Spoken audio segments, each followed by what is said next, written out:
Maaga pa lang.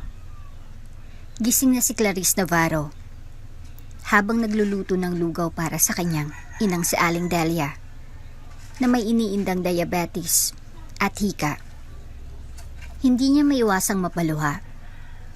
Sa sulok ng kanilang maliit na tahanan, nakasalansan ang mga bayarin, kuryente, tubig, gamot, at tuition ng anak na si Danny. Ang gasera sa mesa ay kumikislap na lang. At ang tanging laman ng kanilang kaldero ay isang pirasong lumang tuyo at kaunting kaning lamig.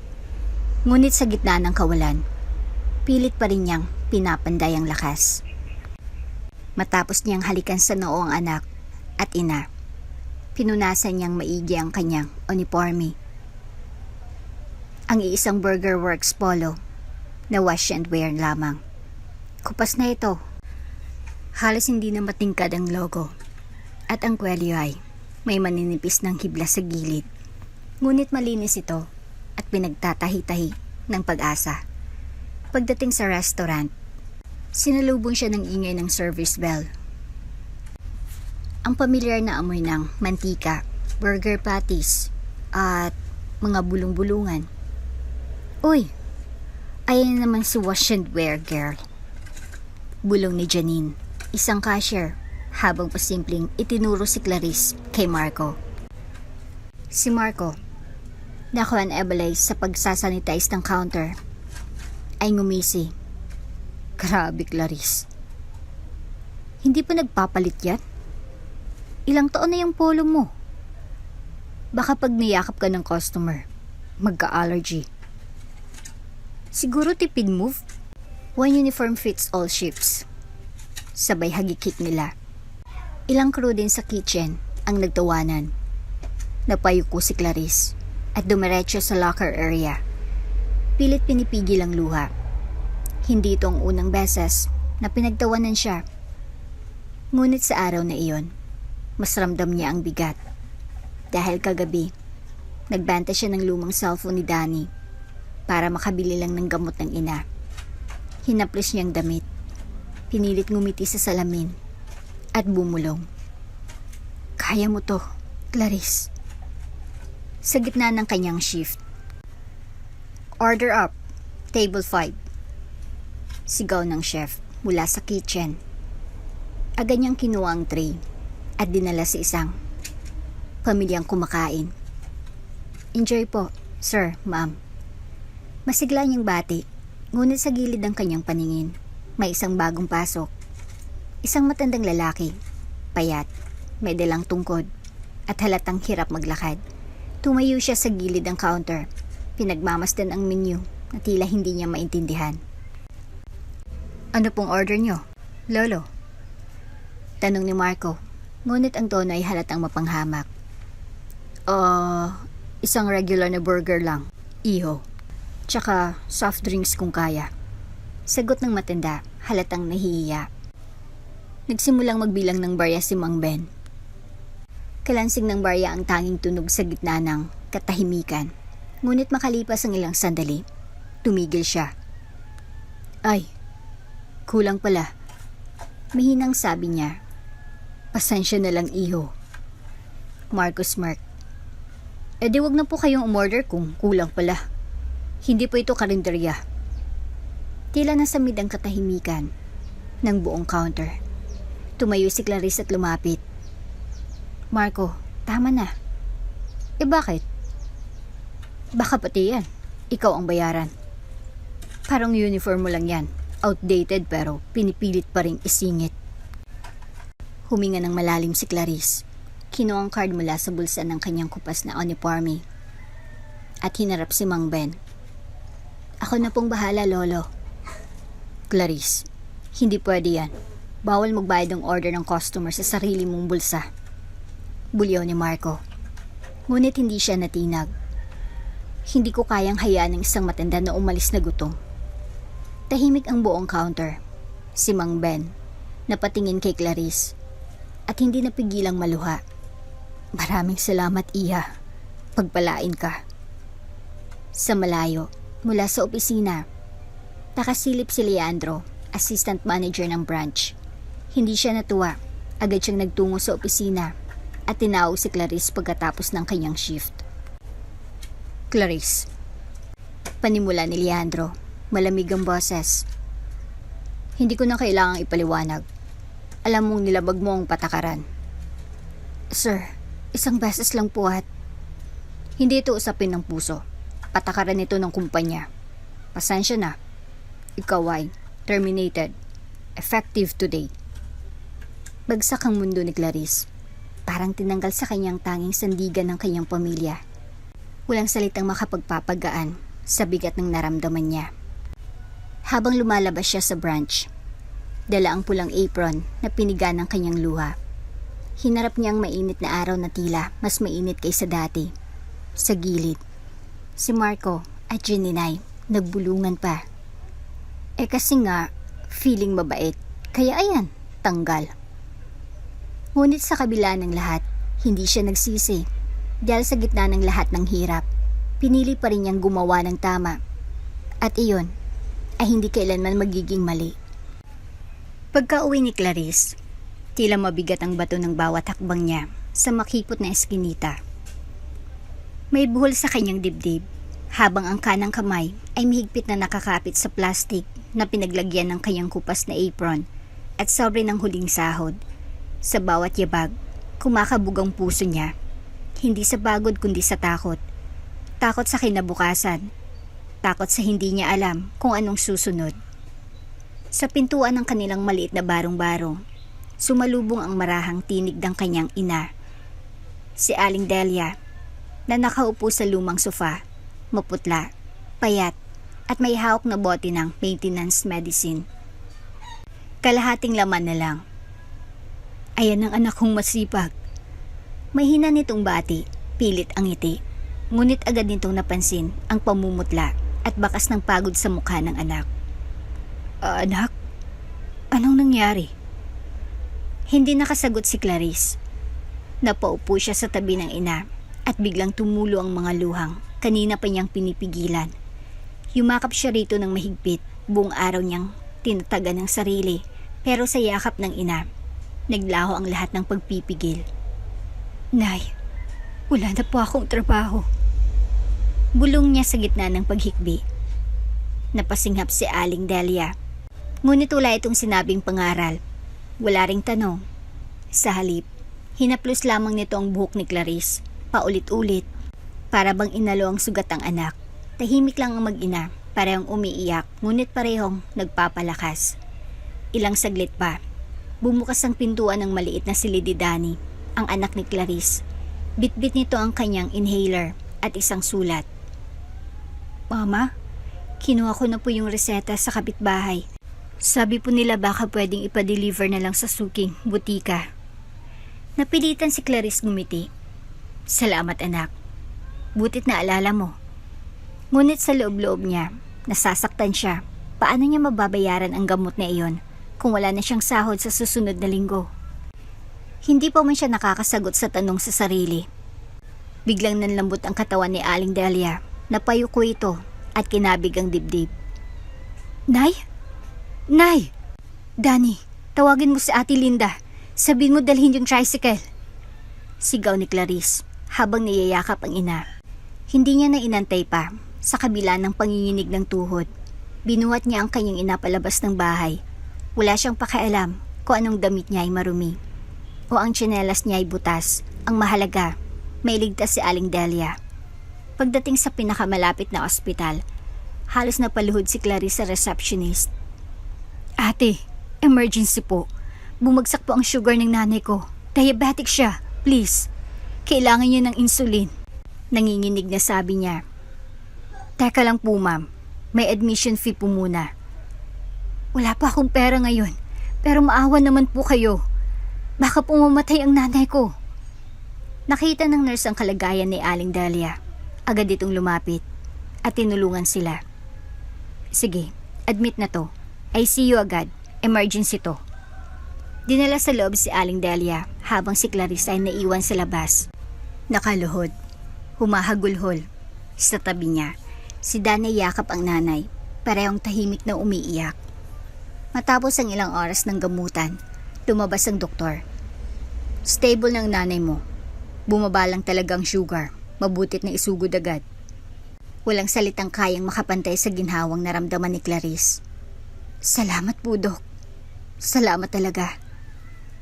Pagka-uwi nila, ang liwanag ng kalsada lamang ang nagsilbing ilaw sa loob ng bahay. Pagbukas ni Danny ng switch, wala. Patay ang kuryente. Nay, mukhang naputulan na po tayo. Ani Clarice, pilit na magaan ang tono. Hindi na siya nagulat.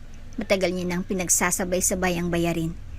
Pero ngayong wala na siyang trabaho, unti-unti na itong bumigay. Napabuntong hininga siya. Ngunit mabilis siyang tinakpan ng lungkot. Okay lang, Nay. Bumili ako ng sardinas. Yun na lang pong ulam natin. Magkakandila na lang tayo. Sa maliit na mesa, nagsalong 3 ng kanin at sardinas. Ang huling 50 pesos sa bulsa ni Clarice. Ang ipinambili niya nito. Habang kumakain, sinusubukang magkwento ni Clarice ng magaan na bagay tungkol sa mga aso sa eskinita. Sa balita, kahit anong pwedeng pag-usapan, basta hindi ang hirap. Sa likod ng bawat ngiti niya, nanlalambot ang kanyang loob. Pero sa bawat subo ng ina at anak niya, napapalitan iyon ng tibay. Pagsapit ng gabi, habang natutulog ang kanyang ina at si Danny, tahimik na umupo si Clarice sa gilid ng papag. Binuksan niya muli ang kanyang cellphone. Wala pa ring reply mula sa mga pinasahan niyang trabaho. Ibinaba niya ito at napatingin sa kesame. Panginoon, kung naririnig niyo po ako, kabayan niyo po ako. Ayokong sumuko, pero pagod na po ako. Habang binubulong niya ang dasal, bumaba ang isang luha mula sa kanyang mata. Ngunit sa gitna ng dilim at katahimikan, isa lang ang malinaw sa puso niya. Hindi siya titigil. Para sa ina, para kay Danny, at para sa sarili niyang paniniwala na ang kabutihan ay may kapalit, kahit minsan matagal dumating. Habang pinapahid ang luha gamit ang laylayan ng kanyang sando, biglang tumunog ang cellphone. Ano number? Nag-alinlangan siyang sagutin, pero sa huli, pinindot din niya ang green button. Hello, Clarice Navarro? Tanong ng isang lalaking boses, malalim, may hinahon. Opo, sino po sila? Balik niyang tanong, nakakunot ang noo. Ako si Sebastian, may-ari ng Burger Works branch na pinagtrabahuan mo. May naisa na akong pag-usapan sa'yo. Libre ka ba bukas ng hapon? Para naputol ang hininga ni Clarice. Siya yung may-ari? Opo sir, libre po ako. Mabuti, kita tayo bukas sa Cafe Elena, 3 p.m. sa may tapat lang ng City Hall. Pagkababa ng tawag, hindi makapagsalita si Clarice. Parang nilukuban ng kaba at pag-asa ang puso niya. Bakit siya nagpapatawag? Galit ba siya? May reklamo ba sa kanya? Pumintig sa kaba ang dibdib niya, pero pinilit niyang huminga ng malalim. Siguro, ito na yung sagot na hinihintay ko. Hindi niya alam kung anong mangyayari sa pagkikitang iyon, pero buang loob niyang haharapin ito. Maagang nagising si Clarice kinabukasan. Mama? Mababa ang boses na tumawag mula sa pintuan ng kwarto. Parang basag na bulong sa katahimikan ng umaga. Si Danny. 7 taong gulang. Nakayuko habang hawak ang sirang notebook. Namumugto ang mga mata, pulang-pulang ilong, at nanginginig pa ang mga balikat. Nagmamadaling lumapit si Clarice. Agad lumuhod sa harapan ng bata. Anak, bakit? Sinaktan ka ba? May masama bang nangyari? Hindi agad sumagot si Danny. Bagkus ay tuluyang napaiyak. Isinubsob ang mukha sa balikat ng ina-inahan at doon pinakawalan ang sakit na kinikimkim mula sa paaralan. Sinabi po ni Nareya na ampun lang daw ako. Hikbing-hikbing sabi ng bata. Wala raw akong tatay. At hindi niyo raw ako totoong anak kaya wala raw akong karapatang magsabi na may mama ako. Parang may pumunit sa dibdib ni Clarice. Sa sandaling iyon, nais niyang yakapin ang buong mundo. para lang protektahan si Danny sa lahat ng sakit. Dahan-dahan niyang inangat ang mukha ng bata. Pinahid ang luha nito gamit ang nanginginig na kamay. Danny, mahina ngunit buo ang tinig niya. Makinig ka sa akin, anak. Hindi mo man ako kadugo, pero ikaw ang pumuno sa puso ko. Ikaw ang dahilan kung bakit ako lumalaban araw-araw. Tinitigan siya ni Danny, puno ng tanong ang mga mata. Pero mama, totoo po ba? Hindi po ba talaga ako galing sa inyo? Huminga ng malalim si Clarice, pilit na inaayos ang basag na tinig. Oo anak, hindi ikaw ang galing sa tiyan ko. Pero ikaw ang hinihiling ko sa Diyos ng buong puso. Ang mama mo, si Ate Liza, ay matalik kong kaibigan. Nung iniwan siya ng lalaking ama mo, siya lang mag-isa nung nanganak siya. May nangyaring hindi inaasahan. At bago siya pumikit, ako ang inabutan ng kamay niya. Ang sabi niya, Clarice, mahalin mong anak ko. Lalong bumuhos ang luha ni Danny. Kaya po pala, kayo yung tumayong mama ko. Oo anak, mula noon, hindi na kita iniwan. Pinili kita, araw-araw pinipili kita. Hindi dahil kailangan ko, kundi dahil gusto ko, dahil mahal na mahal kita. Higit pa sa kaya kong ipaliwanag, wala sa dugo ang pagiging ina, Danny. Nasa puso, nasa sakripisyo, nasa pagmamahal. At tandaan mo ito anak, kahit kailan, hindi ka magiging ampun sa akin. Ikaw ang anak ko. At wala akong pagsisising inako ko yun. Tuluyang yumakap si Danny. Humihikbi pa rin pero mahigpit na. Mama, salamat po. Ayaw ko pong mawala kayo. Hindi ako mawawala anak. Sagot ni Clarice habang dinadabang init ng yakap ng batang minahal niya ng buo. Kahit kailan, kahit anong mangyari, pangako ko yan. Kahit buong mundo pa ang kumalaban sa atin, hindi kita bibitawan. Walang salitang sapat para ilarawan ang tagpong iyon. Isang yakap ng dalawang kaluluwang pinagtagpo, hindi ng dugo, kundi ng tadhana at malasakit. Sa gitna ng kahirapan, iyon ang yaman ni Clarice, ang pag-ibig na pinili niya ibigay at tinanggap ng buong buo. Pagkalipas ng ilang minuto, nang tuluyang tumahan si Danny, pinabaunan nito ni Clarice ng mahigpit na halik sa noo at isinakay sa tricycle papuntang bahay ng kapitbahay para may magbantay habang siya ay aalis. Tiningnan niya pa itong lumingon mula sa bintana ng tricycle. May bahid pa ng lungkot pero may ngiti na rin. Nang tuluyang mawala sa paningin si Danny, saka lamang siya nakahinga. Doon pa lamang tumulo ang luha na kanina pa niya pinipigil sa likod ng bawat ngiti. At ang kanyang panalangin na sana may panghawakan pa siyang lakas para sa anak. Sana, sa susunod na kabanata ng kanilang buhay, mabigyan siya ng pagkakataon. At sa pagkakataong iyon, papunta na siya sa isang meet-up na maaring magbago ng lahat.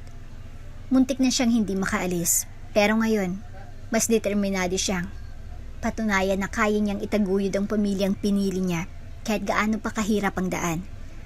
Maingat niyang isinuot ang pinakamaayos niyang blosa, kulay pastel, bahagyang kupas ngunit malinis. Tinali niyang buhok sa likod at naglagay ng kaunting pulbo at lip balm. Kahit kinakabahan, ayaw niyang magbukhang talunan. Kahit anong mangyari, lilitaw akong marangal. Pagdating niya sa Cafe Elena, eksaktong 3:00 ng hapon, naamoy agad niyang aroma ng matapang na kape at tinapay. Sa isang mesa sa bandang likod, nakaupo ang isang lalaki, maayos ang bihis, may suot na relo na halatang mamahalin. At may presensyang hindi madaling baliwalain. Lumingon ito, nagtagpo ang kanilang mga mata, tumayong lalaki at ngumiti. Clarice Navarro? Tanong nito. Opo, ako po yun. Mahinang sagot ni Clarice, bahagyang nahihiya. Inaasahan kita. Maupo ka, please. Abot kamay ang gentleman gesture ng lalaki. Umupo si Clarice. Nagsalubong ang kanyang kilay nang mapagmasdan ng maayos ang lalaki. May pamilyar sa mga mata nito, malalim, mabait, pero matalim sa obserbasyon. Ako nga pala si Sebastian. Ako may-ari ng Burger Works branch. Kung saan ka dati nagtrabaho. Bahagyang nanlamig ang likod ni Clarice. Opo sir, pasensya na po kung nagdulot ako ng abala. Pinutol siya ng mahinang tao ni Sebastian. Hindi ito tungkol sa abala, Clarice. Sa katunayan, nais kitang pasalamatan. Napakunot noo si Clarice. Pasalamatan po? Tumango si Sebastian. Ang matandang tinulungan mo, si Mang Ben, ay aking ama. May early stage Alzheimer's siya. Hindi siya madaling magdiwala sa tao. Pero nung araw na iyon, pag uwi niya, isa lang ang sinabi niya. May isang anghel sa burgeran. Napamulagat si Clarice. Ama niyo po? Hindi ko po alam. Alam ko. At doon ako masumanga sa'yo. Bumuntong hininga si Sebastian. Inilapag ang tasa ng kape.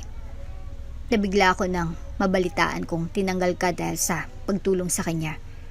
Hindi ito ang kultura ng kumpanyang nais kong itaguyod. Hindi makapaniwala si Clarice sa naririnig. Habang nagsasalita si Sebastian, unti-unting nawawala ang kabas sa kanyang dibdib. Pero may umusubong na panibago, isang matinding pagkalito, at isang hindi maipaliwanag na damdamin. Maganda si Sebastian sa paningin. May matikas na tindig, maayos na pagkakaayos ng buhok, at may ngiting tila. May kasamang pananabik. Hindi rin nakaligtas kay Sebastian ang hitsura ni Clarice. Ngayon lamang niya ito nakita ng malapitan. Simple, oo, pero may taglay na ganda at dignidad na bihira niyang masilayan. Sa bawat paggalaw nito, may likas na kabaitan at lakas. Hindi niya inasahan ng babaeng itinuring niyang simpleng crew. Ganito kaganda, kagalang-galang, at kaakit-akit. Ngunit pareha silang professional, pareho nilang pinilit itago ang nararamdaman, pilit na pinanatiling nasa toon ng usapan. Iyan ang dahilan kung bakit kita ipinatawag. Pagpapatuloy ni Sebastian. Clarice, nais kong ialok sa iyong posisyon bilang General Manager ng Burger Works Branch. Parang sumabog ang puso ni Clarice sa gulat. Sir? Halos pabulong niyang sabi. Alam kong hindi mo ito inaasahan. Sagot ni Sebastian, bahagyang ngumiti. Pero matapos kong basahin ang iyong records, kinausap ko rin ang ilang dating kasamahan mo. Consistent ang sinasabi nila, masipag, responsable, may malasakit. At higit sa lahat, may puso para sa serbisyo. Iyon ang gusto ko sa isang leader. Pero, sir, wala pa akong karanasan sa pamumuno. At baka isipin ng iba, nilalandi ko kayo para makuha ang posisyon. Napayuko siya sa hiya. Hindi sumagot agad si Sebastian. Tinitigan lang niya si Clarice. Hindi sa paraang mapanghusga, kundi tila sinusuri ang lalim ng damdamin nito. Clarice, sabay lakas loob na sabi ni Sebastian. Hindi lahat ng promotion ay dahil sa diploma. Minsan, mas mahalaga ang karakter. At alam kong hindi ka ganyan. Kaya huwag kang mag-alala sa sasabihin ng iba. Ako ang may-ari. At akong humirang sa'yo. Hindi dahil sa kung ano, kundi dahil sa kung sino ka.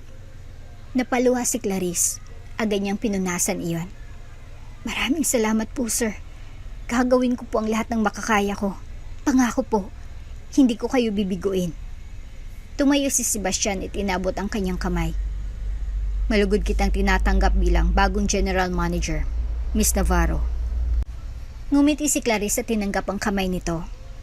At sa pagkakahawak nilang iyon, bagamat professional, may kuryenteng dumaloy na hindi maipaliwanag. Sa loob ng tahimik na cafe, tila may bagong kabanatang isinilang, hindi lamang sa trabaho, kundi sa pagitan ng dalawang pusong tahimik na tumitibok sa isang ritmo. Ngunit matapos ang kanilang mainit na pag-uusap at ang pag-aalok ng posisyon, nagtapos din ang kanilang oras. Tumayo na si Sebastian at mahinahong nagpaalam. Salamat sa oras mo, Clarice. Magkita tayo sa opisina sa Lunes. Sabi niya habang pinagsusuot ang coat niya. Opo sir, salamat din po sa tiwala. Sagot ni Clarice, pilit pinapantayan ang bigat ng pangyayari sa kanyang panlabas na katahimikan. Ngunit sa loob, parang sumasabog ang dibdib niya. Halo ng takot, tuwa, at hindi maipaliwanag na kilig. Paglabas ni Sebastian sa cafe, at pag-upo sa kanyang sasakyan, bahagya siyang napatingin sa rearview mirror. Clarice Navarro. Mahinang bulong niya sa sarili. Bakit parang pamilyar ka? Hindi siya makapaniwala. Habang nilalaro ng isip niya ang mga tagpo sa cafe, hindi niya mapigil ang mapangiti. May kakaiba sa babaeng iyon, hindi lamang sa kabutihang loob nito, kundi sa aura ng dignidad, kahit sa gitna ng kahirapan. At higit sa lahat, maganda ito. Hindi yaong palaban o palamuti, kundi isang ganda na banayad, totoo at likas. Simpleng hitsura, simpleng galaw, pero may hatak na mahirap ipaliwanag. Nang papalayo na siya sa cafe, sa likod ng salamin ng sasakyan, natanaw niya ang isang babaeng naglalakad. Payat, nakaluway ang buhok, at tanga ng lumang tote bag na tila puno ng papel at lumang gamit. Si Clarice. Naglalakad dito sa gilid ng kalsada, hawak ang damit sa dibdib. Habang nilalabadan ang malamig na simoy ng hangin, walang masakyan, walang payong, halata sa kilos na nangangalay na ito. Pero tuloy pa rin sa paglalakad. Biglang pinahinto ni Sebastian ng sasakyan. Binaba niya ang bintana. Clarice. Nagulat ang babae at lumingon. Napahawak siya sa dibdib, bahagyang napahiya. Sir, akala ko po, nakaalis na kayo. Pauwi na rin sana, pero nakita kita. Saan ka papunta? Uuwi lang po, medyo malayo nga lang, pero kaya naman. Sabi niya, pilit nang umingiti, kahit pulang-pula ng pisngi niya sa hiya. Wala ka bang masasakyan? Nag-iwas ng tingin si Clarice. Wala pong pamasahe. Hindi na nagsalita pa si Sebastian. Sumakay ka na, ihatid kita. Masyado naman pong abala. Clarice, sabay ngiti. Hindi to abala, gusto kong ihatid ka. Bilang pasasalamat sa lahat ng ginawa mo para kay Papa. Wala nang nagawa si Clarice kundi sumakay. Bahagyang nakayuko, tila ayaw ipakitang kinikilig siya. Tahimik silang bumiyahe sa loob ng kotse. May katahimikang hindi nakakailang, kundi puno ng damdaming, nagtatamat umiikot sa paligid nila. Pagdating sa isang makitid na eskinita sa may palengke, pinatigil ni Clarice ang sasakyan. Dito na lang po, malapit na yung bahay namin sa may dulo. Pero imbis na bumalik sa driver's seat, bumaba si Sebastian at sumama sa kanya hanggang sa mismong pinto ng bahay. Sigurado ka bang okay lang ako dito? Tanong ni Sebastian. Napapalinga sa paligid. Opo, pasensya na po kung medyo di maayos. Pagbukas nila ng pinto, sinalubong sila ni Aling Delia, ang ina ni Clarice. Nakaupo ito sa lumang sopa, payat at bahagyang namumutla. Magandang gabi po. Magalang na bati ni Sebastian. Nagulat pa ang nanay ni Clarice. Ay, magandang gabi rin po. Kayo po ba ang... Opo, ako po si Sebastian. Boss po ako ni Clarice. Pakilala niya, sabay ngiti. Pasok po, pasensya na po sa bahay namin. Wala po masyadong mihanda pero... Danny, anak, kumuha ka ng malamig na tubig para sa bisita. Lumabas si Danny. May ngiti sa mukha at maayos na inabot ang baso. Salamat. Sabi ni Sebastian habang pinagmamasdan ang mukha ng bata, magalang, babait. May pagkamahawig kay Clarice sa kilos at asal. Tiningnan niya ang paligid, guhit-guhit ang pader.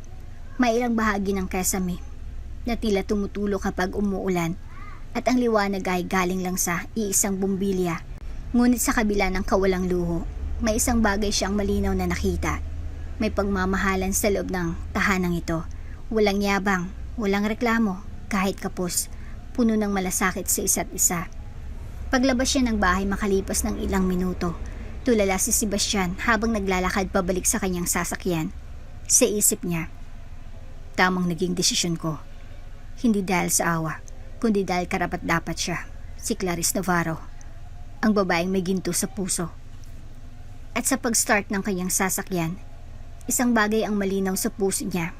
Nagsisimula siyang hindi lang humanga, kundi humanga ng may halong damdaming hindi niya inaasahan.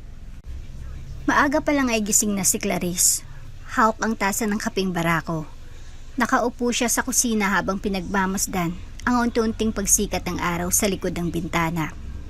Tahimik ang paligid, pero sa loob niya, may di mapigilang kaba at excitement. Clarice, siguradong okay ka na ba dyan? Tanong ni Aling Delia, ang kanyang ina, habang sinasali ng mainit na tubig ang botilya ng gamot nito. Ngumiti si Clarice. Oo ma, first day ko bilang general manager. Dapat handa ako. Kailangan kong ipakita na karapat-dapat ako sa tiwalang binigay nila. Hindi lang silang dapat mong patunayan. Sabi ni Aling Delia habang hinahaplos ang kamay ng anak. Kundi sa sarili mo rin. Kaya mo yan anak. Nandito lang kami ni Danny. Tumingin si Clarice sa pitak ng maliit nilang tahanan. Sa kabila ng kapayakan, napuno ito ng pagmamahal. At ngayon, ang lahat ay babaguhin ng isang bagong simula. Maagang dumating si Clarice sa restaurant sa kanyang unang araw bilang general manager. Suot niya ang bagong uniforme na may pangalan niyang nakaborda sa dibdib. At isang ID na may titulong hindi niya inakalang dadating pa sa buhay niya.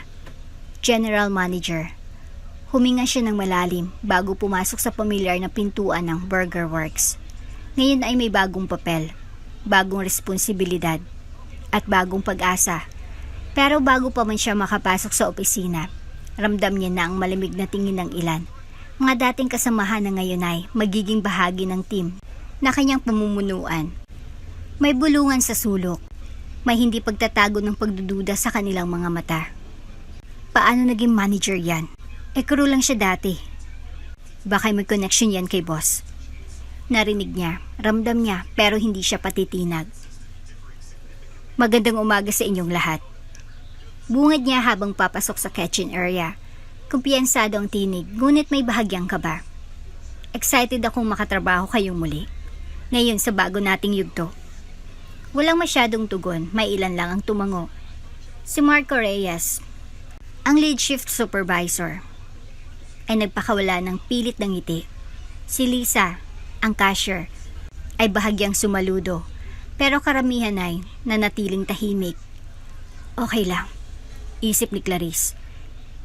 Sa gawa ko sila mapapaniwala, hindi sa salita.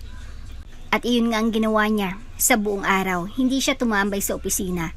Nagbuhat siya ng crates. Nagwalis ng sahig, tumulong sa pag-serve ng orders. Tinuruan niyang bagong crew kung paano maayos na kausapin ng customer. Sinamahan niya ang cleaner sa paglinis ng CR nang may kasamang ngiti. Kung gusto mong sumunod ang tao, unahin mong upakita ng halimbawa. Lagi niya yung sinasabi sa sarili. Ma'am, hindi niyo na po kailangan gawin yan. Sabi ni Leo, isang bagong staff. Tayo isang kupunan. Sagot ni Clarice. At minsan, kailangan ng kupunan ng dagdag na kamay. Unti-unting nabasag ang yelo. Napansin niyang may mas maraming ngiti na ang bumabalik. Mas mabilis ang kilos ng mga tao. At mas maayos ang daloy ng operasyon. Habang busy siya sa pagsasaayos ng staff schedules sa break room, hindi niya napansin na may pumasok sa restaurant. Isang lalaki nakasuot ng simpleng puting polo at slacks. May suot na baseball cap, ngunit halatang disente at may postura. Si Sebastian. Umupo ito sa pinakadulo, sa may bintana. Umorder ng isang cheeseburger at brewed coffee. Pero halatang hindi yon ang sadya. Habang kumakain, palihim siyang sumusulyap sa direksyon ni Clarice. At nang magtagpo ang kanilang paningin, napatingin ito sa menu, kunwari abala. Ngunit hindi nakaligtas kay Liza ang presensya nito. Lumapit ito kay Clarice. Manager, si Sir Sebastian yata yung andon. Ha? Saan? Mabilis ang sagot ni Clarice, bagamat alam niya na napatingin siya saglit sa direksyon ni Sebastian. Nakasalubong niya ang isang ngiti. Siguro, chinecheck lang niya ang progress natin. Dagdag pa ni Lisa, clueless. Pero, parang ibang titig sa'yo. Manager ha? Tumigil ka nga dyan. Sabay ngiti ni Clarice, ngunit ramdam ang pamumula ng kanyang pisngi. Hindi ito pwedeng maging ganito. Hindi dapat. Hindi kami pareho ng mundo. Lumipas ang mga araw at linggo. At tila naging rutina ng mga bigla ang pagbisita ni Sebastian. Lagi siyang may dahilan. Routine inspection. Papirma lang ng payroll. Dagkataon lang na gutom ako. Pero si Clarice, alam niyang may ibang dahilan. Minsan, nadatnan niya si Sebastian sa dining area na nag-aayos ng menu suggestions. May mga gusto akong baguhin sa specials. Aniya habang nakatingin kay Clarice, hindi sa papel. Sigurado ka bang pagkain ang tinitingnan mo, boss? Biro ni Clarice na agad niyang pinagsisihan. Ngumiti si Sebastian. Hindi ba obvious? Isang araw, habang abala si Clarice sa pagtulong sa kitchen line, isang pamilyar na boses ang nagpakaba sa kanyang dibdib. Magandang araw, Burger Works. Napalingon si Clarice at nakita si Sebastian, naka-business attire, may hawak na folder at banayad ang ngiti. Pumasok siya na parang isang normal na customer, ngunit halatang kilala siya ng karamihan. Sir Sebastian, sabay-sabay na bati ng mga staff, pero ang mga mata ni Clarice, agad siyang napayuko, pilit itinatagong pamumula ng kanyang pisngi. Napadaan lang ako para kumain. Sabi ni Sebastian, tumingin kay Clarice. Kung okay lang, dito ako kakain. Gusto ko sana makita kung gaano kasarap ang burger kapag si General Manager Clarice ang nasa frontline.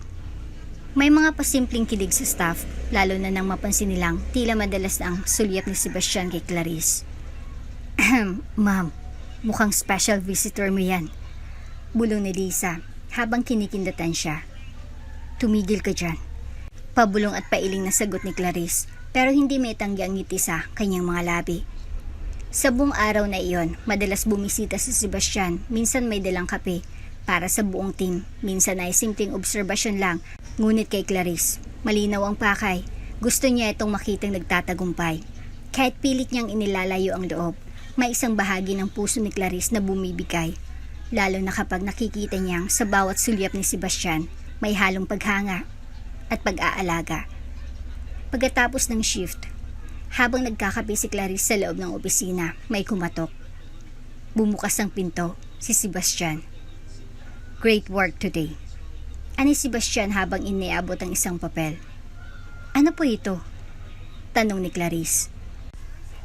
Survey summary, customer feedback. Lahat sila, napansin ang pagbabago mula nang dumating ka. Tumingin siya kay Clarice, seryoso na ngayon. You're not just doing your job, Clarice. You're changing how people feel in this place.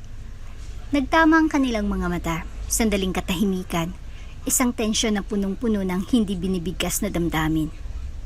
Salamat, sir. Mahina niyang sagot. Sebastian. Correct ni Sebastian, pabulong. Just Sebastian. Sa gitna ng mga kilig at sikreto, unti-unting naging maayos ang daloy ng operasyon sa Burger Works. Bumilis ang service time, naging mas masayang atmosphere, at higit sa lahat, unti-unting napapawi ang mga pagdududa sa leadership ni Clarice. Ngunit sa kabila ng mga ngiti, may tinatago pa rin si Clarice, ang takot na baka isipin ng iba na kaya siya naroon ay dahil nilandi niya ang may-ari. Kaya tuwing binibisita siya ni Sebastian, pilit niyang ipinapakita sa staff na professional lamang ang kanilang ugnayan.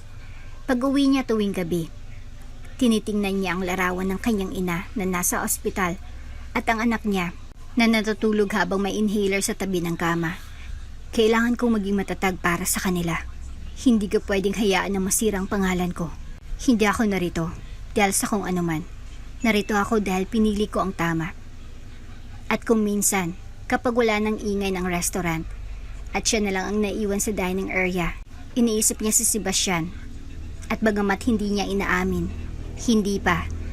Alam niyang ang kabog sa kanyang dibdib tuwing dumadalaw ito ay hindi na kayang itago ng kahit anong profesionalismo. Sa bawat araw sa Burger Works ay tila isang hamon at tagumpay para kay Clarice Navarro. Sa kabila ng mga pagbabagong ipinapakilala niya, mas sistematikong schedule, mas maayos na frontline management, at mas bukas na komunikasyon sa pagitan ng mga crew. May ilang mata pa rin hindi kumbinsido sa kanyang kakayahan. At ang pinaka-vocal sa mga ito, si Marco Reyes. Isa si Marco sa mga mas matagal na empleyado sa branch, dating assistant manager, ngunit hindi kailanman na-promote sa posisyong hinahangad niya. Kaya nang si Clarice, na dati lang crew, ay biglang naging general manager, parang bomba itong sumabog sa kanyang ego. Marco, pakitimpla nga ng fresh batch ng iced tea.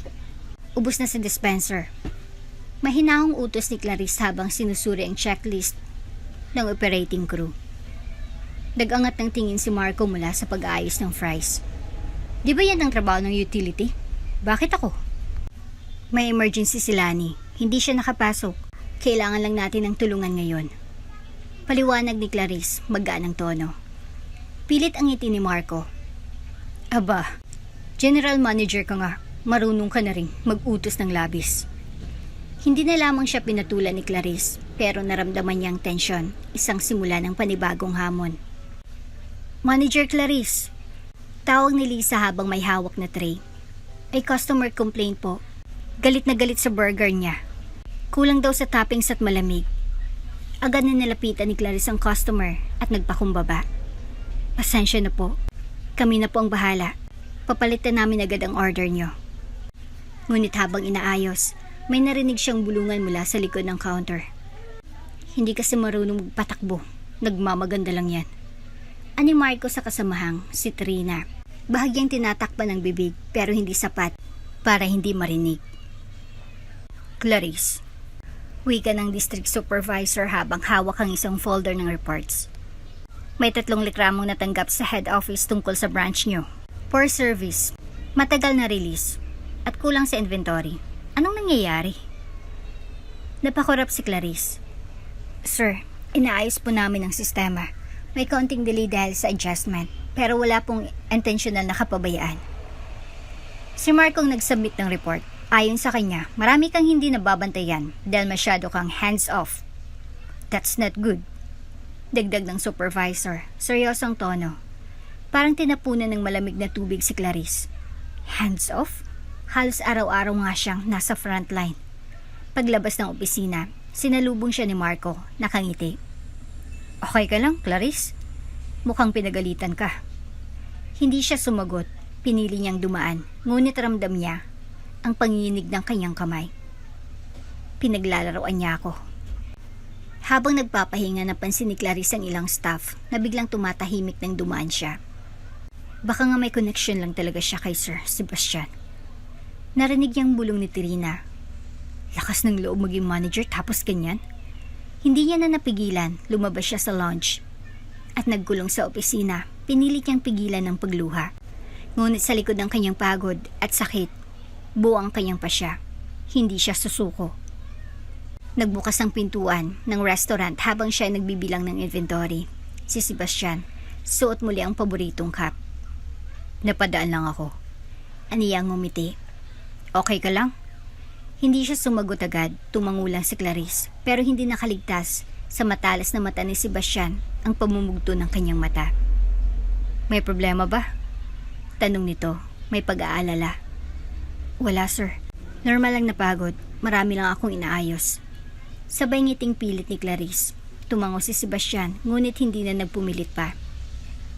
Kung kailangan mo ng tulong, you can always call me. Salamat po. Habang lumalalim ang gabi at unti-unting nagsasarang Burger Works, nanatiling nakaupo si Clarice sa kanyang opisina. Sa harap niya, nakalatag ang mga ulat, reklamo at schedule. Sa kanyang puso, may kirot. Hindi lamang sa paninira ni Marco, kundi sa mga staff na dati niyang kaibigan na ngayon tila hindi na naniniwala sa kanya. Pero hindi siya pinanghinalaan. Sa halip, pinangako niya sa sarili. Hindi ako narito para magpabida. Narito ako para gumawa ng tama. Kahit masakit, kahit mag-isa. Isang hapon, habang abala si Clarice sa pag-update ng weekly inventory reports, narinig niya ang ilang staff na nagbubulungan sa break room. Narinig mo ba? Si Clarice raw. May special treatment kay Sebastian. Kaya siya na-promote. Sabi ni Marco na pasimpleng pinaparinig sa iba. Hindi ba't parang too good to be true? Biglang manager tapos madalas pa na bisitahin ni Sir Sebastian? Dagdag pa niya. Tila may ilang nahikayat sa kanyang mga salita pero may ilan din na tahimik lang. Pinipiling huwag pumatol sa intriga. Sa loob ng opisina, ramdam ni Clarice ang kakaibang lamig mula sa ilang miyembro ng team. Napapansin niyang hindi na siya gaanong kinakausap ng iba gaya ng dati. Sa halip na makipagkulitan sa break room, madalas ay may bigla ang katahimikan kapag siya'y dumarating. Sa kabila nito, nanatili siyang professional. Kung may issue kayo, bukas ang opisina ko. Paalala niya sa isang team meeting. Ang tiwala at respeto ay mahalaga sa trabaho natin. Kung may mga tanong o agam-agam, mas mabuti kung diretsahin natin ang pag-usapan. Ngunit sa bawat hakbang niya ng kabutihan, tila may bayang anino ng paninira na sumusunod sa kanya. Makalipas ang ilang araw, napansin ni Clarice na may mga dokumentong nawawala. May mga sales receipts, ilang daily reports na siya mismo ang gumagawa. Nagsimula rin ang ilang kakaibang pagbabago sa cash register tally, mga discrepancy na hindi niya maalala kung kailan nangyari. Pinagpawisan siya ng malamig. Sinong may access sa mga files na ito? Tanong niya kay Lisa. Yung regular lang po ma'am, ikaw, ako, at si Marco. Sagot ng dalaga habang may halatang kaba sa tono. Tahimik si Clarice. Hindi siya agad nagsalita, ayaw niyang magbintang. Pero may hinala na siyang bumubuo sa kanyang isip. Samantala, isang gabi, habang nagkukumpuni ng system log si Marco sa back office, may kinakausap siyang lalaki sa telepono. Sigurado ka bang hindi nila mahalata? Tanong ng nasa kabilang linya. Hindi nila kayang patunayan. Mukha lang matino si Clarice. Pero ilalaglag din siya ng sarili niyang mga record. Kunting tulak na lang, mawawala na siya. Sagot ni Marco, sabay ng mapaninlang na tawa. Hindi alam ni Clarice ang buong plano ni Marco, ngunit nararamdaman niyang may nagbabantang panganib. Sa isang gabi ng pag-uwi, habang nakasandal sa malamig na pader ng kanilang tahanan, napaluha siya. Bakit ganito? Ginawa ko lang naman ang tama. Bulong niya habang tinatanaw ang mga bituin. Ngunit hindi pa siya sumusuko. Hindi ngayon. Hindi matapos ang lahat ng pinagdaanan niya para makarating sa kinalalagyan niya. Sa pusod ng kanyang pagkadismaya, nagsimulang magbuo ng determinasyon, alamin ang totoo, at harapin ang mabulong sa likod. Mainit ang araw ngunit tila mas mainit ang kaba sa dibdib ni Clarice. Nang makita niyang isang estrangherong lalaki na nakasuit na dumating sa Burger Works. Kasama ito ng isa pang babae na may dalang clipboards at mga dokumento. Magandang umaga po. Ako si Detective Martin Alonzo at ito ang kasamaan kong si Agent Reyes mula sa Internal Financial Investigation Division. Pakilala ng lalaki habang iniabot ang ID. May natanggap kaming report tungkol sa mga anomalya sa pinansyal ng branch na ito. Kailangan naming magsagawa ng audit at magsaliksik. Natigilan si Clarice. Anomalya po? May mga pagkakaiba sa records, lalo na ang mga cash drops, supplier receipts, at mga overtime logs. Paliwanag ni Agent Reyes. Ramdam ni Clarice ang bigla ang pag-ikot ng kanyang mundo. Wala siyang ideya na may ganitong usapin sa kanilang branch. Mabilis ang mga pangyayari. Dinala siya sa loob ng opisina kasamang mga investigador. Isa-isang sinuri ang mga financial reports, mga logbook, at system access. Clarice, ikaw may final authorization sa mga expense logs nitong nakaraang 3 linggo, tama? Tanong ni Martin. Opo, pero ako rin po ang taga-update ng mga data galing sa team. Marami pong gumagamit ng terminals. Pero ikaw ang may PIN para sa adjustments. Putol ni Agent Reyes. Kinakabahan si Clarice. Totoo, siya nga. Ngunit imposible. Sinusunod niya ang protocol. Nagbukas sila ng screenshots mula sa CCTV. Isang taong nakitang gumagamit ng terminal. Ngunit malabong footage. Wala pang malinaw na mukha. Pero base sa oras, sa kanyang schedule, si Clarice ang naka-duty. Dumiretso ito sa opisina. Kalmado pero halatang may bumabagabag. Clarice. Malumanay ang kanyang boses. Anong nangyayari? Inilahad ni Clarice ang lahat ng detalye mula sa audit, sa pinupunteriya sa kanya, hanggang sa pagdududa na baka may ibang taong may access sa kanyang terminal. Tahimik si Sebastian, tila nagdadalawang isip. Nais siyang maniwala kay Clarice, lalo na't hindi nawala sa kanyang alaala ang araw na tinulungan nito ang ama. Ngunit bilang franchise owner, kailangang pairalin niya ang tamang proseso. Mahalagang katotohanan, Clarice, pero mahalaga rin ang transparency. Aniya, pilit na pinapanatili ang professionalismo sa gitna ng personal na damdamin. May mga mata sa akin. head office, investors. Kailangan kong ipakita na patas ako. Nanginginig ang kamay ni Clarice. Sebastian, ako ba'y tinatanggal mo? Huminga ng malalim si Sebastian, tumayo. Hindi to desisyon na gusto kong gawin. Pero kailangan kong ilagay ka muna sa preventive suspension habang tuloy ang investigasyon. Hindi napigilan ni Clarice ang pagpatak ng luha. Hindi siya sumigaw, hindi siya nagalit, ngunit bakas sa kanyang mukha ang lungkot, sakit, at pagkabigo. Kinuha na si Clarice. Bulong ng isa. Akala ko ba matino siya? Sabi ng isa pa. Sa likod ng lahat ng bulungan ay si Marco, nakangiting patago sa isang sulok. Sa wakas, unti-unti na niyang nakakamit ang plano. Ang tanggalin si Clarice sa puder. Wala siyang masabi sa kanyang ina, ni kay Danny. Ang anak niya may hika. Dumiretso siya sa kwarto. Inilabas ang isang lumang notebook kung saan niya isinulat ang kanyang mga pangarap. Binuklat niya ito. May isang pahina roon na may nakasulat. Maging mabuting tao, kahit masakit, dahil ang kabutihan, kahit minsang tinatalikuran, ay babalik rin. Napapikit siya. Mariing sinarado ang notebook. Hindi pa ito tapos. Bulong niya. Bibigyan mo ako ng 5 araw. Ani Clarice sa telepono. 5 araw lang para mapatunayan kung hindi ako may gawa nito. Kung wala akong maipakita, aalis ako ng tuluyan. Mabilis ang tibok ni Sebastian. Tumango siya sa kabilang linya. Kahit hindi ito nakikita ni Clarice. Sige, 5 araw. Sa oras na iyon, hindi niya alam na ang laban ni Clarice ay magsisimula pa lamang. Maalinsangang gabing iyon. Ngunit nanlamig ang katawan ni Clarice habang pinagmamasdan ang mga spreadsheet, receipts, at surveillance log na inuwi niya para pag-aralan. 6 na oras siyang gising, walang kain, walang pahinga, tanging kape at kagustuhang mapatunayan ng sarili ang kanyang kasama. Ano bang hindi ko nakita? Bulong niya sa sarili habang binabalikan ng lahat ng records branch noong mga linggo bago siya suspindihin.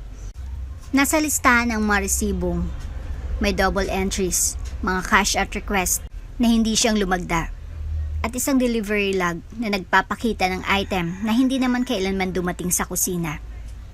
Tumigil ang kanyang mata sa isang pangalan, Marco Reyes. Siyang nagsumiti ng ilang supply request pero wala sa listahan ang mga received inventory. At higit sa lahat, may duplicate signatures na tila ginaya ang pirma niya. May pattern, aniya, at hindi lang ito aksidente. Sa halip na magtago sa hiya, humarap si Clarice sa buong staff. Pinatawag niya ang isang emergency team meeting sa labas ng restaurant. Sa ilalim ng malaking payong malapit sa garden area, lahat ay naroon. Mga cook, cashier, utility, at pati na rin si Lisa na bagong hire. Wala si Marco na sinabing may sakit daw. Ngunit malakas ang hinala ni Clarice na sadyang umiwas. Alam kong nagulat kayong lahat sa mga nangyayari. Panimula ni Clarice. Bilang manager, inaamin kong ako ang may responsibilidad sa lahat ng nangyayari sa branch natin. Pero gusto ko ring ipaglaban ang katotohanan. Hindi para lang sa akin, kundi para sa ating lahat. Tahimik ang paligid, tanging lagaslas ng tubig mula sa decorative fountain ang naririnig. May investigasyon na isinasagawa. Patuloy niya. At habang tumatagal, mas lumilinaw na hindi ako may kagagawan ng anomalya.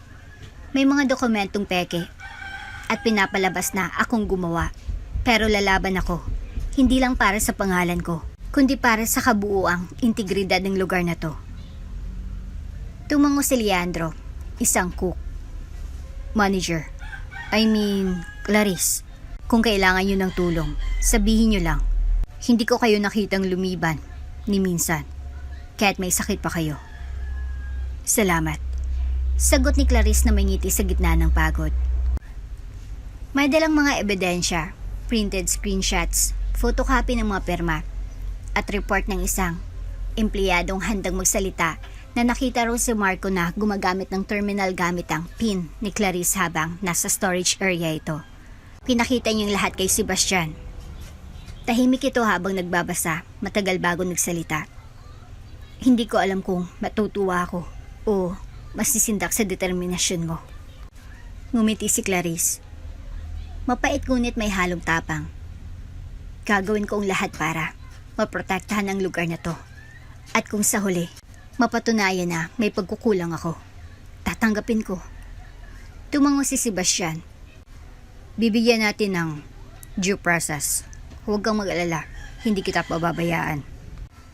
Mainit ang araw nang maisipan ni Marco na isama ang kanyang inang si Aling Tess sa parke. Matagal-tagal na rin kasi itong hindi nakakalabas ng bahay. Simula nang maaksidente 2 taon nang nakakaraan.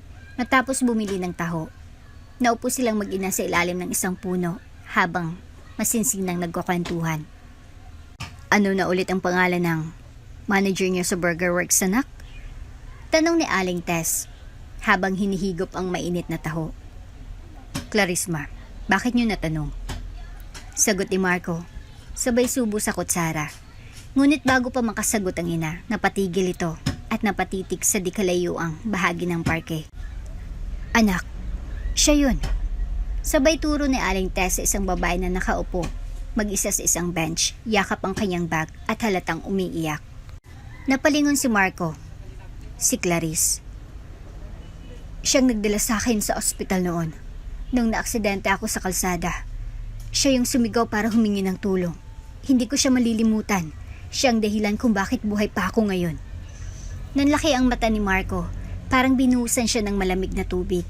Napako sa kinatatayuan. Anong siya? Sigurado ka ba, ma? Anak, hindi ko makakalimutan ang mukha ng taong yun. Siyang tumakbo kahit umuulan, sumisigaw ng tulong. Hindi ako iniwan hanggang dumating ang ambulansya. Tahimik si Marco. Naghalo ang guilt at pagkalito sa kanyang puso sa bawat araw na pinapahirapan niya si Clarice sa trabaho. Hindi niya alam ito palang babae na minsang naging bayani sa buhay ng kanyang ina. Hindi niya alam kung dapat ba siyang lumapit. Hindi niya alam kung may karapatan pa siyang humarap. Ngunit sa huli, tumayo siya. Clarice. Napalingon si Clarice, namumugto ang mga mata, halatang galing sa isang mahabang pag-iyak. Marco? Aniya, gulat, at kabang bumalot sa tinig niya. Napasulyap si Marco sa kanyang ina, na bahagyang ngumiti at tumango. Hudyat na siya ang bahala. Pwede ba tayo mag-usap? Mahinang tanong ni Marco. Sandali lang. Tumango si Clarice, bagamat litaw ang pag-aalinlangan. Umupo si Marco sa tabi niya. Ilang sandali silang parehong tahimik. Hindi ko alam kung paano ko sisimulan to. Bungad ni Marco. Pero kailangan mong malaman. Ako yung nag-fabricate ng mga resibo. Akong gumamit ng terminal account mo. Ako ang dahilan kung bakit ka nasangkot sa investigasyon. Nanlaki ang mga mata ni Clarice. Hindi siya makapaniwala sa narinig. Bakit, Marco? Mahina niyang tanong. Ano bang ginawa ko sa'yo para gawin mo to? Napayo ko si Marco, bakas ang matinding pagsisisi sa mukha. Insecure ako. Nung na-promote ka, iniisip kong kaya ka lang napili ay dahil sa babae ka. At baka ginagamit mo si Sir Sebastian. Pero hindi ko inalam ang buong kwento. At ngayong nalaman ko na ikaw palang nagligtas sa buhay ng ina ko. Clarice, wala akong mukhang iharap sa'yo. Hindi sumagot si Clarice. Huminga lang siya ng malalim. Tinanggap ang bigat ng mga salitang binitawan ni Marco. Ipagpapaalam ko sa HR ang lahat. Patuloy ni Marco. Magbibigay ako ng statement. Aako ako sa lahat ng kasalanan ko. Handa akong managot. Isang formal na pulong ang ginanap sa branch office kasama si Sebastian, HR representative, at si Clarice bilang kinatawan ng branch. Doon, opisyal na inamin ni Marco ang kanyang mga kasalanan at nilagdaan ang confession statement. Tinanggap niya ang desisyon ng kumpanya, termination at pagsasampa ng administrative case. Sa harap ng lahat, humarap siya kay Clarice at muling humingi ng tawad. Clarice, hindi ko alam kung mapapatawad mo ako, pero salamat. Hindi lang sa pagligtas sa buhay ng nanay ko, kundi sa pagpapakita ng tunay na malasakit, kahit pa inaapi ka. Tumango si Clarice, at sa kabila ng lahat, isang banayad ng ngiti ang lumitaw sa kanyang mukha. Hindi ko sinasabing madali akong magpatawad, Marco, pero lahat tayo may pagkakataon para magbago. Gamitin mo ito.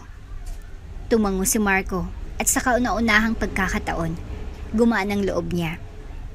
Si Clarice, na minsang itinakwil at pinagdudahan, ngayon ay muling tumayo bilang isang pinunong may dangal.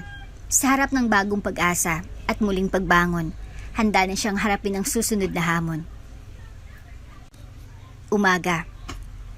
Ang dating tahimik at malamlam na atmosphere ng Burger Works ay unti-unting napapalitan ng masiglang ingay.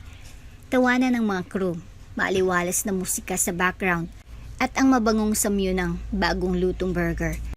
Ilang linggo nang lumipas mula nang ibunyag ni Marco ang kanyang ginawa. Sa wakas, si Clarice Navarro ay muling nakabalik sa kanyang pwesto bilang general manager. Ngunit ngayon, mas matatag, mas determinado, at mas mahal ang kanyang mga kasama. Unang hakbang niya, paglilinis ng sistema. Wala nang luma nating kultura ng takot at tahimik na bulungan. Aniya sa isang staff meeting. Mula ngayon, ang bawat isa ay may boses, may karapatan, may dangal. Naglatag siya ng transparency program.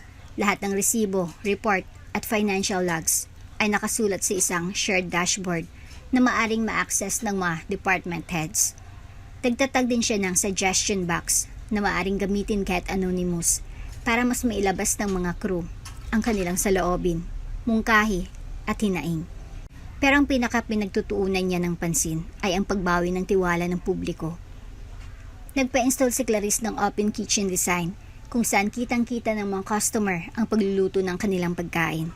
Isang simpleng gesture ng transparency na mabilis na minahal ng lahat. Tuwing Biyernes ng hapon, inilunsad niyang Community Fridays, isang open forum saan pwedeng dumalo ang sinuman sa komunidad para magbigay ng feedback. May libreng kape, ilang burger samples, at bukas sa puso't isip mula sa pamunuan. Ang pagbabago ay hindi agad-agad, ngunit ramdam. Dati, iilan lang ang pumapasok sa restaurant. Ngayon, tila araw-araw ay peak hour. Miss Clarice, may dalawang customer po sa labas na gusto kayong makilala. Sabi ni Lisa, ang cashier, isang hapon.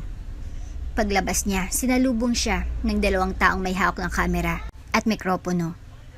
Miss Clarice Navarro? Pati ng isang reporter mula sa local na TV station. Nabalitaan po namin ang inyong ginawa sa Burger Works. Maari po ba kayong ma-feature sa segment naming Leader of Change? Nagulat si Clarice. Hindi niya inaasahan na maririnig sa labas ng komunidad ang kanilang kwento, ngunit ngumiti siya. Sige po, basta kasama sa segment ang buong team. Tugon niya. Hindi lang ako gumawa nito, sama-sama naming binuo ito. Sa mismong airing ng segment, nakita sa telebisyon ng mga eksena sa bagong Burger Works. Mga crew na masayang nagtatrabaho, customers na nakangiti. At mismong si Clarice habang inaalay ang kanyang oras sa pagsagot ng customer concerns. Trending agad sa social media ang clip. Clarice Navarro, Leader of Change. Isang linggo pagkatapos, nakatanggap siya ng tawag mula sa head office ng Burger Works Philippines. Miss Navarro, ako si Miss Cabrera, head ng HR. Napanood namin ang feature nyo at gusto namin kayong imbitahan upang pamunuan ng bagong ethics department ng kumpanya. Isa itong bagong department na magbabantay sa mga franchising operations para sa tamang kultura at pamumuno. Tahimik si Clarice sa kabilang linya. Malaking oportunidad iyon, malaking sweldo, mas malaking impluwensya. Pero naalala niya ang mga mata ng mga crew, si Lisa, si Mang Ben, ang buong komunidad. Salamat po sa tiwala pero pipiliin ko pong manatili sa branch namin. Marami pa po kaming gustong gawin dito. Naunawaan namin. Pero kung okay sa inyo, maaari po ba kayong manguna sa pilot program para sa ethical leadership na dito mismo sa branch ninyo sisimulan? Napangiti si Clarice. Mas gusto ko po iyan. Mula sa pagiging waitress na tinanggal dahil sa malasakit sa kapwa, Ngayon pinunong ginagalang at tinitingala sa buong komunidad si Clarice Navarro. Hindi dahil sa kanyang posisyon, kundi dahil sa kanyang puso. At habang pinagmamasdan niya mula sa bintana ang mga taong pumapasok sa restaurant, dama niya sa kanyang puso na ang kabutihan, gaano man kaliit, ay may kapangyarihang baguhin ang lahat. Maliwanag ang araw at punong-puno ng dekorasyon ng buong Burger Works. Mga lobo na pula at dilaw, banderetas na nakasabit sa kesame, at malaking tarpaulin na may nakasulat, "Ikalawang taon ng pagbabago, sama-sama sa integridad at malasakit." Habang pinagmamasdan ni Clarice Navarro ang masiglang kapaligiran mula sa loob ng opisina, may bahagyang ngiti sa kanyang mga labi. Mahirap paniwalaan na 2 taon lang ang lumipas mula nang siya'y mapatalsik dahil lang sa pagtulog sa isang matandang walang pambayad. At ngayon, siya ng dahilan kung bakit ang branch na ito ay kinikilala bilang modelo ng itikal na pumumuno sa buong bansa. Lumabas siya at sinalubong ng malalakas na palakpakan mula sa buong team. "Clarice!" tawag ni Lisa habang bitbit ang isang maliit na cake na may nakasinding kandila. "Wish ka muna!" Napangiti si Clarice at mihinang pumikit. Para sa patuloy na kabutihan, para sa mga taong patuloy na naniniwala. Pagbukas niya ng mga mata, nagulat siya sa narinig na malakas na anunsyo mula sa labas. "Attention everyone, please welcome our very special guest, the CEO of Burger Works Philippines, Mr. Arturo Velasco." Sabay-sabay silang napatingin sa pinto. Nakatayo doon ang isang lalaking nasa 50s. Maayos ang bihis, may maamong mukha at nakangiti. Kasama niya isang malit na media team na may dalang kamera. Lalapit sana si Clarice ngunit naunahan siya ni Mang Ben, na ngayon ay isa ng regular na customer at halos parte na ng pamilya ng branch. "Miss Clarice, ngayon ko lang talaga nasasabi ng buong salitang thank you. Kung hindi dahil sa'yo, baka wala ako ngayon." Sabi nito habang inabot sa kanya isang maliit na sobre, nakasulat, "Sa kabutihan na hindi napapansin." Napaluha si Clarice, ngunit hindi pa man siya nakakabawi. Lumapit na si CEO Velasco. "Mr. Navarro, ang buong organisasyon ng Burger Works ay utang sa inyo ng isang malaking pagbabago, hindi lang sa sistema, kundi sa puso ng aming negosyo." Inabot nito ang isang maliit na glass trophy. May ukit na, "Clarice Navarro, tagapagtaguyod ng integridad at malasakit. Sa mga panahon ng kabutihan ay bihirang piliin. Ikaw ay nagpakita ng tapang at dahil sa iyo, nagsimula ang panibagong panuntunan ng kumpanya. Simula ngayon, bawat bagong branch ay may Clarice program, isang internal policy para sa ethics, community engagement, at leadership by compassion." Nagpalakpakan ng buong team at halos hindi makapaniwala si Clarice sa naririnig. "May isa pa akong alok, Clarice," dagdag ng CEO. "Nais naming ialok sa iyong posisyon bilang Head of Ethical Practices and Social Impact para sa buong bansa." Tahimik ang lahat, nakatingin sa kanya. Ngunit ngumiti si Clarice at marahang umiling. "Napakalaking karangalan, sir. Pero ang puso ko ay narito pa rin sa branch na ito, sa team na ito, sa komunidad namin." Napatango si Velasco, parang inaasahan na ang sagot niya. "Kaya naman, may isa pa kaming mungkahi. Pumayag ka sanang maging pilot leader ng bagong programa. Habang nananatili ka rito, gamitin mo ang branch na ito bilang modelo ng pagbabago at kapag handa ka, palawakin mo pa ito." Napangiti si Clarice. "Yan po ang sakto sa puso ko." Pagkatapos ng selebrasyon, habang ang media ay kumukuha ng malarawan at video ng staff na masayang nagtatrabaho, tahimik na naupo si Clarice sa isang sulok. Kaharap ang anak niyang, si Danny, ngayon ay malusog. Salamat sa mga libreng benepisyong medikal na sinisimula ni Clarice para sa staff at pamilya nila. "Ma, sobrang proud ako sa'yo," sabi ni Danny habang yakap siya. "Sana balang araw, maging kasing tapang mo rin ako." "Anak, kung matututo kang piliin ang tama kahit mahirap, tapang na yun," sagot niya sabay halik sa noo ni Danny. Mula sa bintana, nakita niya si Leandro na nagtuturo sa bagong trainee. Si Lisa na inaasikaso ang birthday order ng isang bata. At si Mang Ben na nakipagkwentuhan sa mga customer. Isa itong eksenang simple, ngunit puno ng dignidad at malasakit. Sa kanyang puso, alam ni Clarice na ang tunay na tagumpay ay hindi nasusukat sa ranggo o sweldo, kundi sa kung ilang buhay ang nabago ng inyong kabutihan. At sa simpleng branch na ito ng Burger Works, nagsimula ang kwento ng isang pamana ng integridad, malasakit at pag-asa. Lumipas ang mga linggo matapos ang anibersaryo ng Burger Works. Bagamat abala si Clarice Navarro sa pagpapatupad ng ethical leadership program sa branch, hindi niya maitanggi na may isang bagay o isang tao na patuloy na bumabagabag sa kanyang puso. Si Sebastian. Simula nang siya muling maibalik sa posisyon, bihira ng kanilang pagkikita. Abala si Sebastian sa paghahawak ng franchise operations sa buong rehiyon. Ngunit kahit ganoon, hindi nawawala ang mga palihim na mensahe, mga bulaklak na bigla na lang lumalabas sa opisina, at ang tahimik na suporta na ramdam ni Clarice sa bawat hakbang ng kanyang trabaho. Hanggang sa isang gabi, natagpuan ni Clarice ang sarili na mag-isang naglalakad pa uwi galing sa branch, galing sa isang late night community forum. Pagdating niya sa harap ng apartment gate, may isang lalaki nakatayo. May hawak na bouquet ng sunflowers at suot ang simpleng polo shirt. Sebastian? Bulong ni Clarice, hindi makapaniwala. Hi, sagot niya, may halong kaba sa tinig. Pwede ba akong makipag-usap? Kahit sandali lang. Tumango si Clarice at pinatuloy ito sa maliit na patio ng kanyang unit. Tahimik silang naupo. Ilang segundo ng katahimikan bago nagsalita si Sebastian. Clarice, I owe you an apology. Panimula niya. Nung una, pinagdudahan kita. Naisip ko, baka may ibang dahilan ng pagtanggap mo sa posisyon. Baka may personal kang motibo.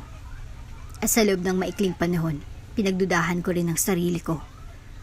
Kung kaya ko bang tanggapin na mas magaling ka kaysa sa akin sa maraming bagay. Napatingin si Clarice, tahimik lang. Pinipigil ang damdaming matagal ng kinikimkim. Narita ako kung paano ka nagtatrabaho. Kung paano inangat mong lahat ng tao sa paligid mo. Kung paano mo pinili ang tama kahit ang kapalit ay kawalan ng trabaho. Ng seguridad.